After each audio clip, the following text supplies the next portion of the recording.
Et pour moi, c'était une thématique importante qui regroupait à la fois mes compétences scientifiques et aussi mes convictions plus personnelles.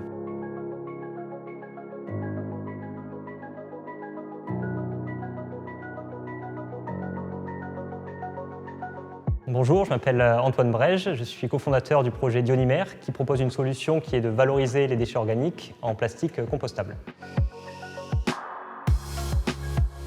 Valoriser les déchets organiques, de prendre ces déchets organiques et de les transformer par des procédés de fermentation bactérienne en polymères, donc en matériaux plastiques, qui sont compostables. De décarbonifier l'industrie du plastique en proposant des solutions qui sont plus propres, plus viables, plus locales aussi. Alors l'idée de ce projet, elle vient de 3 amis en fait, donc 2 amis à moi et moi-même de l'école d'ingénieurs qui avons cogité sur comment faire des polymères, donc notre savoir-faire, sans l'utilisation de pétrole et sans l'utilisation de solvants. Et donc nous nous sommes intéressés plutôt à comment la nature fait des polymères, des plastiques, de façon un peu plus, on va dire, écologique. Et nous sommes rapidement tombés sur cette solution que nous avons décidé de mettre en œuvre.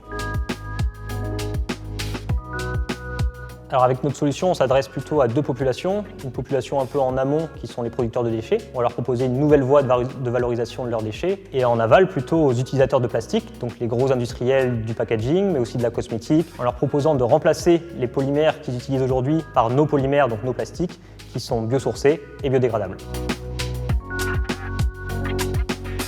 J'ai postulé à l'IPHD parce qu'à la fin de ma thèse, je me questionnais un peu sur qu'est-ce que j'allais faire après. Donc moi, j'avais plutôt une vision de chercheur académique, comme un parcours assez, on va dire, traditionnel après une thèse. Mais j'avais aussi cette envie d'appliquer mes connaissances, de découvrir de nouvelles thématiques pour, évidemment, le service plutôt écologique de la science. Donc proposer des matériaux à plus faible empreinte carbone, mais vraiment de l'appliquer et développer une solution qu'on va pouvoir retrouver sur le marché assez rapidement.